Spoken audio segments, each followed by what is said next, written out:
Today's morning thought is about backup plans, and everyone should have a backup plan. I actually think everyone should have multiple backup plans.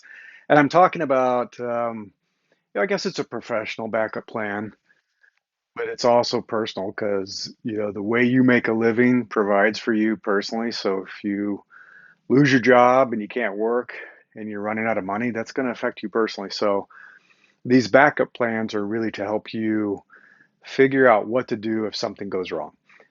And I wrote about this several years ago. I can't remember. It's been a few years. I refer to it as having plans A through D.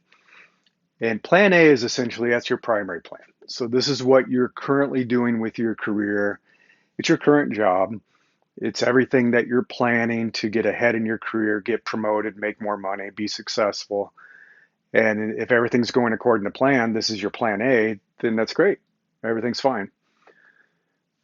It's good to have a plan B though, because things do go wrong. And I've experienced that in my career. Maybe you've already experienced that. Your boss changes, a boss that you're enjoying working with and you love this boss leaves the company and you get a new boss that's not so great. And you're trying to decide, do I really want to stick around or do I need to do something different? That's your plan B. Um, let's say the company has a layoff. That happens. I was at a startup where we got acquired and the entire company got laid off. All of us got laid off. Good to have a plan B. It can be anything, some kind of a reorg, whatever. Something that disrupts your primary plan, and now you've got to course correct. But you're still in your same profession. You're still pursuing your overall career goals, whatever those might be. So that's your plan B. Plan C is a career change. So that's like a huge pivot, a shift. Something goes wrong in your industry, and whatever you've been doing is kind of on the decline. And this certainly happened with some folks as technology changes. Lots of things have changed, and people had to figure out how to pivot their careers. Um, this could be a surgeon, for example, that really depends on their hands. And then some accident occurs where they can no longer perform surgery. So now what are they going to do with their career? It could be somebody that's facing ageism in their industry. That happens in entertainment. It happens in sports, obviously. You kind of age out. It happens in tech. It happened in my career where it was pretty clear that as you get older in the industry, that it's going to get harder and harder to find work and to continue to climb the ladder. The pyramid gets very steep. There's only a small number of C-level positions and a whole lot of people trying to get those positions, and lots of people are going to fail. And now what are they going to do? So your plan C is a big career pivot, and that's what I did. I pivoted from being a designer and a product leader and an executive in the tech world into becoming a leadership coach and a career coach and running my own business. So a lot of people do pivot into a completely different industry and start their own business.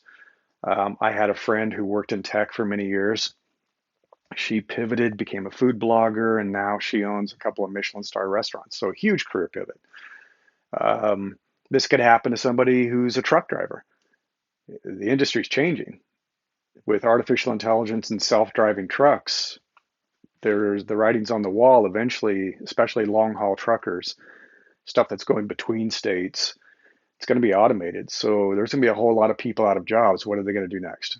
So this is your plan C. What do you want to do that's a big career pivot? And then finally, plan D is kind of the Hail Mary pass. So if everything fell apart, like an entire industry got disrupted and disappeared, and that's happened too, um, you can't get another job because there are no other companies hiring. The entire industry is in decline. What are you going to do? What's your plan D? The economy drops and you're in a huge recession. out of work, you're struggling financially, maybe even lose your home. What's your plan D? How are you going to survive? How are you going to get through that to the other side?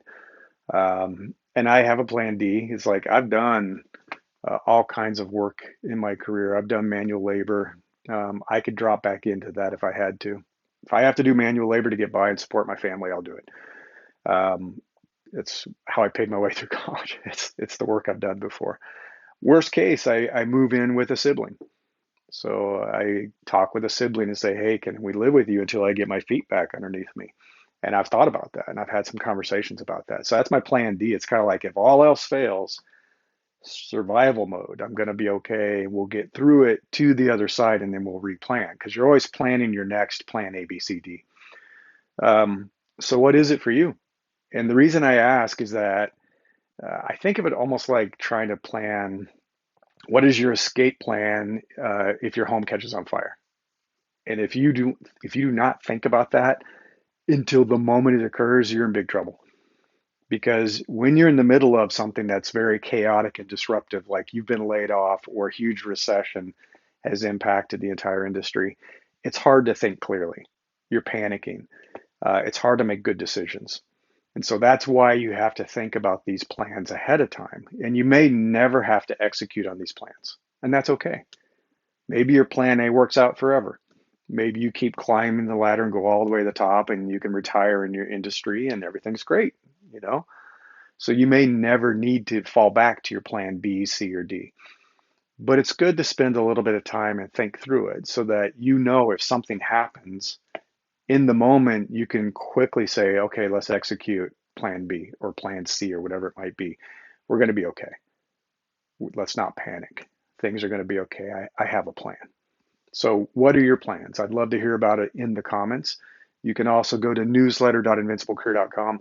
I'll link the article that I wrote that goes into more detail about plans A, B, C, and D. There'll also be a discussion thread. So if you want to chat about it, because a lot of times I talk with my clients about this, like, okay, what's your fallback plan? What's your plan B? If something goes wrong with this company, what are you going to do? That's my thought for today.